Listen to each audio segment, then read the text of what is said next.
포드와 협력으로 테슬라 충전 표준되나 주가 $200 회복 기대감 높아져. 포드가 테슬라의 고속 충전기를 쓰기로 결정하면서 전기차 분야 선도업체인 테슬라가 시장 경쟁에서 주도적인 지위를 차지할 것이란 기대감이 높아지고 있다. 그동안 부진했던 테슬라 주가가 조만간 $200 선을 회복할 것이라는 전망도 나온다. 로이터에 따르면 테슬라는 포드와 전기차 분야에서 협력하기로 합의했다. 이에 따라 내년 초부터 포드 전기차 운전자들은 북미 지역에서 슈퍼차저 12,000개가량을 이용할 수 있게 된다.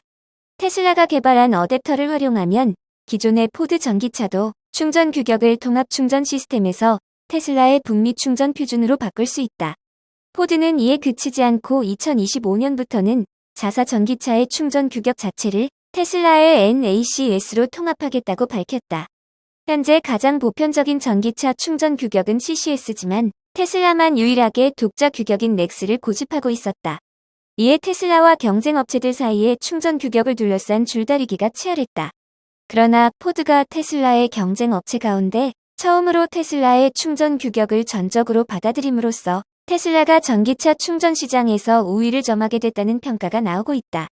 이에 테슬라 주가는 26일 4.72% 오른 $193.17의 장을 마쳐 $200 선을 눈앞에 뒀다. 포드의 전기차 청사진 발표에 테슬라 주가가 반등한 것은 이번이 처음이 아니다. 22일 포드가 전기차 사업 확대 계획을 밝혔을 때도 테슬라 주가는 4.85% 상승한 채 장을 마감했다. 증시 전문가들은 이를 투자자들이 테슬라가 이끌고 있는 전기차 시장이 유망하다는 방증으로 받아들였다고 분석했다. 특히 포드가 테슬라와 경쟁 관계가 아닌 협력 관계를 맺을 가능성이 높다고 바라봤다. 실제로 두 회사는 서로 협력 관계임을 분명히 하고 있다. 짐 팔리 포드 CEO는 25일 모건 스탠리 지속가능금융회담에서 중국 업체들을 주요 경쟁자로 보고 있다고 발언했다. 또 26일 미국 CNBC와의 인터뷰에서도 테슬라의 슈퍼차저가 미래의 전기차 충전의 표준이 될 것이라며 GM 등 다른 자동차 업체들은 충전 효율이 떨어지는 CCS를 계속 고집할지 테슬라의 규격을 도입할지 고민에 빠질 것이라고 말했다. 일론 머스크 테슬라 CEO 역시 포드와 협력을 발표하는 자리에서 테슬라의 충전망이 북미 표준이 되길 바란다며 포드에 그치지 않고 다른 자동차 업체들과도 제휴를 추진하겠다며 비슷한 형태의 제휴를 확대해 나갈 방침임을 암시했다.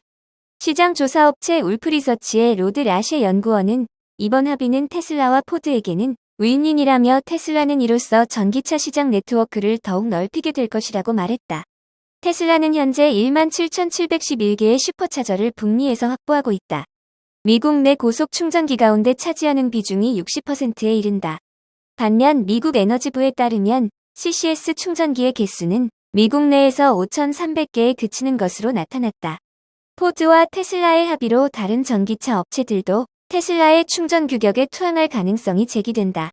27일 미국 매체 엑시오스에 따르면 전기차 충전 관련 기업인 차지웨이의 매테스케 CEO는 이번 결정으로 테슬라의 넥스 규격이 CCS보다 낮다는 게 증명된 셈이라며 CCS와 비교해 넥스의 부품들이 작고 가벼우며 다루기 쉽다고 말했다. 이에 따라 최근 부진했던 테슬라 주가를 두고 반등 가능성이 제기되고 있다. 테슬라 주가는 올해 3월 31일 이후 줄곧 $200 아래에 머물고 있었다. 미국 증시 데이터 업체 팀랭크스에 따르면 월가 29명 연구원들의 테슬라 주가 컨센서스는 $201.84다. 26일 종가에 비해 4.49% 상승 여력이 있다고 본다는 뜻이다. 투자 의견은 매수 14건, 유지 11건, 매도 4건으로 집계됐다. 이 가운데 글로벌 투자은행인 RBC 캐피털 마켓츠의 톰 나라얀 자동차 분야 선임 연구원은 테슬라는 포드와의 협력으로 기대감을 모으고 있으며 최근 경쟁력 있는 가격 정책으로 전망이 밝다며 투자 의견 매수와 목표주가 $212를 제시했다. 다만 신중론도 없지 않다. 이들은 특히 테슬라가 전기차 판매에서 마진을 남기는 데 부진한 점을 가장 큰 약점으로 꼽는다. 글로벌 투자은행인 오펜하이머 홀딩스의 콜린 러쉬 연구원은 당분간 테슬라 주가는 탄력을 받을 것이 분명하나 거시 환경이 불확실하며 자동차 판매 마진이 부진하다며 투자 의견은 중립을 목표 주가는 제시하지 않았다.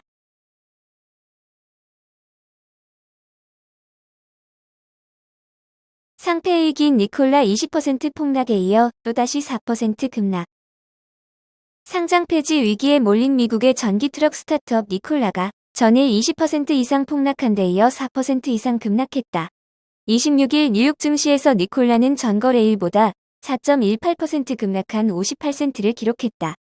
이는 사상 최저치다. 니콜라는 전일에도 20.27% 폭락한 61센트를 기록했었다. 이는 니콜라가 상장 폐지 위기에 몰리고 있기 때문이다. 니콜라는 전일 나스닥으로부터 최소 입찰 가격 요건을 준수하지 못하면 상장 폐지될 수도 있다는 통보를 받았다고 밝혔다. 상장 조건을 유지하려면 주가가 10일 연속 최소 1달러 이상을 유지해야 한다. 그러나 최근 니콜라 주가는 한 달 이상 1달러 미만에 머물고 있다. 니콜라는 지난 4월 12일 주가가 1달러 미만으로 떨어진 뒤 계속해서 1달러 미만에 머물고 있다. 니콜라가 상장 폐지 위기를 면하려면 2023년 11월 20일까지 주가가 10일 연속 1달러 이상을 기록해야 한다. 만약 니콜라가 이 요건을 준수하지 못할 경우 자동 상폐된다.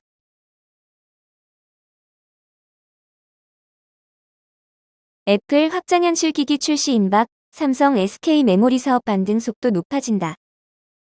하반기 메모리 업황이 회복될 것이라는 전망이 나오는 가운데 애플의 확장현실 기기 출시가 임박한 것으로 파악된다. 애플의 참전으로 확장현실 기기 시장이 확대되면 고성능 D램 수요가 늘어나면서 삼성전자와 SK하이닉스 메모리 사업의 반등에도 보탬이 될 것으로 예상된다. 전자업계와 외신 등에 따르면 애플은 6월 5일 연례 개발자 회의에서 스키 고글 형태의 XR 기기를 공개할 것이라는 관측이 나온다. 연례 개발자 회의는 가을에 열리는 아이폰 신제품 공개 행사와 함께 애플의 가장 큰 연례 행사인데 통상 소프트웨어 소개 중심으로 진행된다. 다만 블룸버그는 올해 연례 개발자 회의에서 애플이 이례적으로 확장현실 기기를 공개할 것이라고 최근 보도했다. 확장현실 기기 정식 출시는 올해 3분기 중 이뤄질 것이라는 관측이 우세하다. 애플은 애초 확장현실 기기를 지난해 6월 공개할 예정이었으나 올해 1월로 미뤘다가 그 뒤 4월로 다시 연기됐으나 결국 공개가 이뤄지지 않았다. 기존 계획보다는 1년이나 늦게 공개될 것으로 보이는 만큼 애플의 확장현실 기기를 향한 관심이 뜨겁다. 특히 증권업계에서는 애플의 확장현실 기기 공개가 삼성전자와 SK하이닉스의 메모리 사업 반등에 힘이 될 것이라는 시각이 많다. 김동원 KB증권연구원은 애플과 메타 등이 내놓는 XR 기기에 대용량 메모리가 탑재되므로 삼성전자와 SK하이닉스 등 고성능 메모리 기술을 가진 기업들이 수혜를 입을 것이라고 전망했다. 확장현실 기기에는 가상현실과 증강현실 등의 기능 구현을 위해 고성능 칩이 들어가는데 이를 위해서는 대용량 메모리가 필요하다. 이런 가운데 애플이 내놓는 확장현실 기기를 향한 기대감이 커지고 있다. 그동안 매력적인 확장현실 기기 제품이 없었으나 애플이 게임 체인저가 될 가능성이 크다는 것이다. IT 전문 매체 9to5맥은 지난달 애플이 내놓을 확장현실 기기를 검증해본 전문가들이 하나같이 호평했다고 전했다.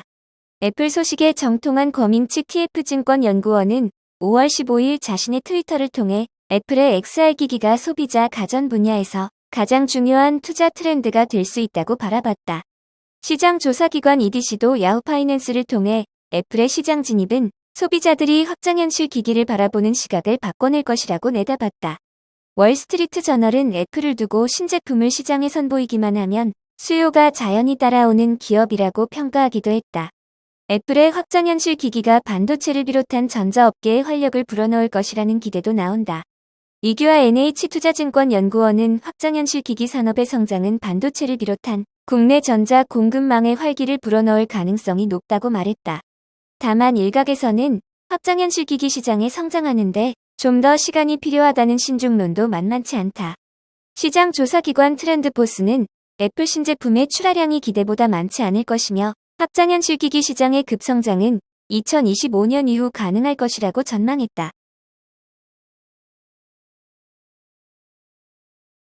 엔비디아는 어떻게 세계 AI 생태계를 장악했나? 챗GPT를 시작으로 인공지능 대중화가 이뤄지면서 전용 반도체를 만드는 엔비디아의 관심이 뜨겁다. AI 연산에 주로 쓰이는 그래픽 처리 장치 분야에서 독보적인 경쟁력을 갖췄기 때문이다. AI를 도입하려는 기업을 중심으로 반도체 주문량이 늘면서 시장 침체에도 불구하고 높은 실적을 이어가고 있다. 다만 젠슨 황 엔비디아 공동창업자 겸 최고 경영자가 그리는 큰 그림에서 엔비디아는 단순한 AI 반도체 공급사에서 그치지 않는다. 엔비디아는 자사 반도체를 활용해 AI를 개발하고 운영하는 과정까지 총괄하는 생태계 전체를 겨냥하고 있다. 애플이 스마트폰 아이폰을 출시하면서 독점적인 애플리케이션 생태계를 꾸린 전략과 흡사하다. 황 CEO가 최근 AI 열풍을 아이폰 모멘트라고 부르는 이유다. 엔비디아는 올해 1월부터 3월 데이터 센터 매출은 42억 8,400만 달러다. 지난해 같은 기간과 비교해 14% 늘었다. 매출 구성에서 데이터 센터가 차지하는 존재감도 커졌다. 5년 전만 해도 20%에 불과했던 비중은 59.6%로 확대됐다. 이에 따라 주력인 게임용 제품 매출이 지난해 같은 기간보다 38% 감소했음에도 엔비디아가 올린 총 매출은 71억 9,200만 달러로 감소폭은 같은 기간 13%에 그쳤다. 콜렛 크레스 엔비디아 최고 재무 책임자는 기하급 추적인 연산 수요 성장을 이끄는 생성형 AI 도입이 확대되면서 세계적으로 컴퓨팅 수요가 증가한 영향이라며 하반기에도 대규모 언어 모델을 비롯한 AI 수요가 상당할 것이라고 밝혔다. 이미 클라우드 서비스 제공자와 인터넷 기업, 일반 산업군에 속한 회사들까지 엔비디아와 AI를 도입하기 위해 폭넓게 협력하고 있다.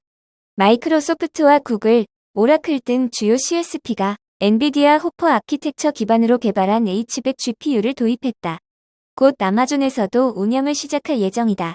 메타를 비롯한 인터넷 기업도 생성형 AI와 딥러닝 기반 추천 체계를 앞다퉈 도입하는 추세다. 메타는 H100을 활용한 슈퍼컴퓨터 그랜드 테톤을 AI 학습과 추론 영역에 사용하고 있다. 자동차부터 금융, 통신 등 다양한 사업군에서도 AI 수요가 높다. 블룸버그는 금융 자연어 처리 작업을 지원하는 블룸버그 GPT를 개발했다. 자동차 보험 기업인 CCC 인텔리전트 솔루션은 수리비를 추정하는 데 AI를 활용하고 있다. 미국 통신기업 AT&T도 현장 기술자의 고객 서비스를 개선하는 데 AI 기술을 도입했다. 황 CEO는 엔비디아가 추구하는 핵심 가치로 가장 낮은 비용을 꼽았다. 정확히는 AI를 도입하고 운영하는 데 드는 총 소유 비용을 줄일 수 있다는 얘기다. 추가적으로 반도체 공급에 더해 운용화 개발을 위한 소프트웨어 생태계 선점 효과가 엔비디아의 향후 강력한 경쟁력으로 돌아올 것이란 설명이다. 소니, MS 블리자드 인수합병 반대 이유 있었다. 클라우드 게임의 미래 걸려. 일본 소니가 마이크로소프트의 게임 회사 액티비전 블리자드 인수를 강력하게 반대한 데는 분명한 이유가 있었다. 플레이스테이션 5와 같은 콘솔 기기의 한계를 넘어 클라우드 게임 분야에서 확실한 성장 동력을 만들어내겠다는 목표를 두고 마이크로소프트와 정면 대결을 준비하고 있었기 때문이다. 블룸버그에 따르면 소니는 앞으로 수개월에 걸쳐 클라우드 게임 사업의 성장 전략을 본격적으로 실행해 모바일과 PC로 플랫폼 영역을 확장하겠다는 계획을 세우고 있다. 소니는 최근 투자자 행사에서 이런 내용을 발표하며 게임 시장에서 더 큰 영향력을 차지하기 위해 클라우드 게임 역량 강화가 필수적이라는 언급을 내놓았다. 클라우드 게임은 이용자가 고성능 PC나 게임 콘솔을 보유하지 않아도 일정한 구독 요금을 내고 스트리밍 방식으로 고사양 게임을 실행할 수 있도록 하는 서비스다. 현재 마이크로소프트가 해당 분야에서 선두주자로 꼽히고 있다. 구글 등 기업도 한때 클라우드 게임 진출을 위해 투자를 확대했지만 지금은 사업을 포기한 상태다. 마이크로소프트는 윈도우 PC와 스마트 TV 등에서 이용할 수 있는 엑스박스 클라우드 게임 플랫폼으로 전 세계에서 60에서 70% 수준의 점유율을 차지하고 있다.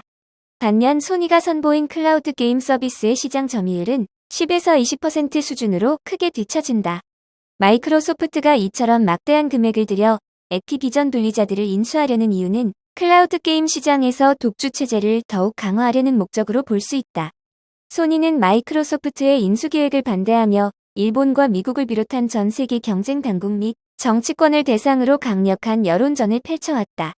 영국 경쟁 당국이 마이크로소프트의 액티비전 블리자드 인수를 허가하지 않은 것은 소니 입장에서 매우 중요한 성과로 꼽을 수 있다. 마이크로소프트가 인기 게임을 독점해 플랫폼 영향력을 더 키운다면 소니가 클라우드 게임 시장에서 점유율을 확대하는 일이 더 어려워질 수밖에 없기 때문이다. 마이크로소프트는 현재 영국 경쟁 당국의 액티비전 블리자드 인수, 승인 거부에 맞서 법적 대응에도 나섰다. 소송 결과가 소니의 클라우드 게임 사업에도 큰 변수로 작용할 가능성이 충분하다. 소니 역시 클라우드 게임 경쟁력 강화를 위한 투자를 늘리고 있다. 최근 해당 분야의 전문가를 대거 신규로 채용하는 공고를 올린 점과 지난해 36억 달러를 들여 게임 회사 번지 스튜디오를 인수한 점 등이 대표적 예시로 꼽힌다. 소니가 앞으로 수개월 동안 클라우드 게임을 향한 더 공격적인 전략 실행을 예고한 만큼 추가 인수합병 계획이 발표되거나 플랫폼을 재편해 선보일 가능성도 거론된다. 현재 소니의 클라우드 게임 플랫폼은 미국 등 일부 국가에서만 운영되고 있다. 본격적으로 사업화가 추진되고 이용할 수 있는 게임 콘텐츠도 늘어난다면 상당한 성장 잠재력을 갖출 수 있다.